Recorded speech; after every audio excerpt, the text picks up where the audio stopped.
Well, welcome to the 700 Club. Today is our day where we remember Dr. Martin Luther King Jr. Let's all remember also that we're just one nation, but in that one nation, there are many different types of people. They're all of one race. The Bible's quite clear. He is made of one blood, all nations, and that is a watchword for today. Let's remember and honor his legacy and vow that we'll continue on until we have a culture where people aren't judged by the color of their skin, they're judged by the content of their character. Well, President Trump is calling for an end to the Iranian regime. The United States aircraft carrier and other military assets are on their way to the region. The government's bloody crackdown has quieted the massive protests that filled the streets in recent weeks. Chris Mitchell reports from Jerusalem.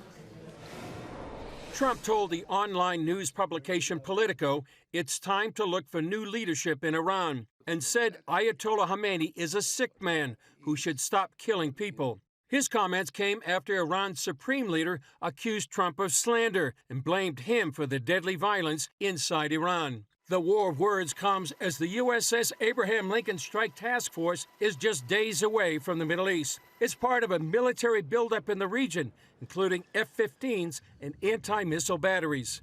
The White House says all options are still on the table, and the military assets give Trump a number of military options if he decides to strike Iran.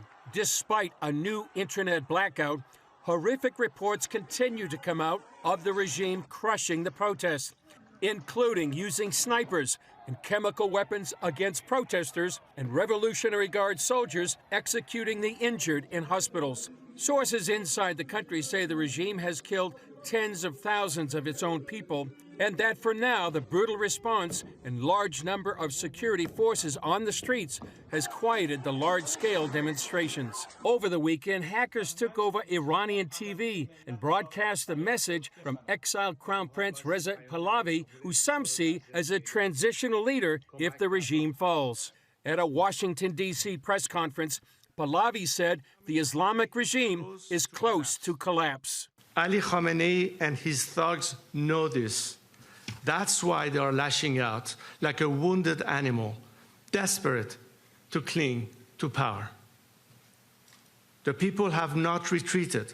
Pahlavi also says he trusts President Trump, but whether or not the U.S. steps in, the protests must continue. We as Iranians have no choice to carry on the fight. We're halfway across the river. There's no turning back. We will continue. This weekend, the Trump administration stirred backlash from the Netanyahu government when it released the members of the Gaza Executive Board, the body charged with rebuilding Gaza, which includes demilitarizing Hamas, lists representatives of Turkey and Qatar. Israel objects to both Turkey and Qatar for their ties to the Muslim Brotherhood and support of Hamas, and is requesting a meeting with Secretary of State Marco Rubio over the matter. Chris Mitchell, CBN News, Jerusalem. For Gaza to have a future, they have to be free from the ideology of the Muslim Brotherhood. And when you look at Hamas and who has supported Hamas over the years, and particularly after October 7th, well, you have to look at Qatar. You also have to look at Turkey. And having them be in some way in charge over Gaza, some voice in the politics and government of Gaza, yeah, I agree with Israel. No way. There's an ideology of hatred. Let's pray for the Iranian people that they may finally be free of this horrible government. They've suspended elections. It's just incredible what they've done. They have an iron hold. And I've heard again and again and again, it's the government that has this militant Islam. The people of Iran do not, and they want to be free. Well, in other news, President Trump and European leaders are on a collision course over his efforts to control Greenland. John Jessup has that story and more from our CBN News Bureau in Washington. John? Thanks, Gordon. 8 European nations, including France, Germany, Britain, and Denmark, which controls Greenland, held an emergency session Monday. The meeting came after President Trump threatened 10% tariffs beginning February 1st on nations he says are interfering with his efforts to acquire Greenland. The Europeans are considering retaliatory tariffs totaling $107 billion on American goods, or responding with a so-called trade bazooka, imposing limits on U.S. businesses in Europe. The president says the North Atlantic island is needed for national security purposes and has not ruled out using military force. Several NATO nations have sent a small contingent of troops to Greenland. Well, anti-ICE demonstrators disrupted a Minneapolis church service on Sunday. They entered the sanctuary of City's Church, a Southern Baptist congregation, and began chanting just as the service began. Protesters claim that a church leader is also an ICE official in the St. Paul field office. Assistant Attorney General Harmeet Dillon posted the incident is under investigation for potential violations of the Federal FACE Act, including, quote, desecrating the house of worship and interfering with Christian worshipers. Gordon? Well, this is definitely crossing a line where you come in with an ICE protest to a Baptist church and begin chanting and disrupting the service. It also shows there's obvious coordination on these protests, and they're designed to be a stunt. They're designed to be a publicity event. And that coordination, who are members of ICE, let's start targeting them and targeting them with these protests. We've seen it from the left before, all the way back to Proposition 8 in California.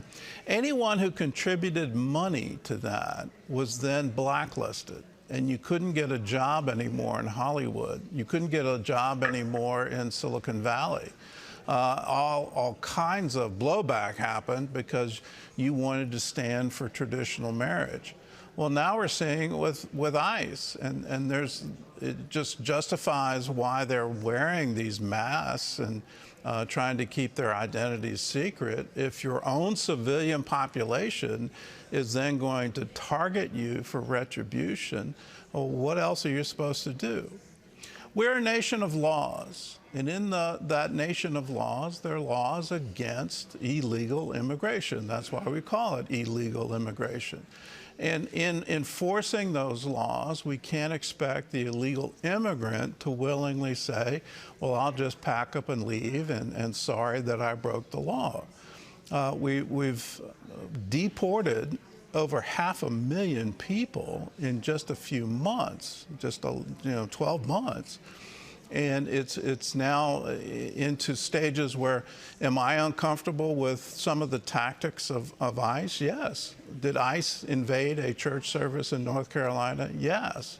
But I don't like it when the protest movement says we're going to do the same thing, and we're now going to target individuals whose employment is with the federal government and with ICE.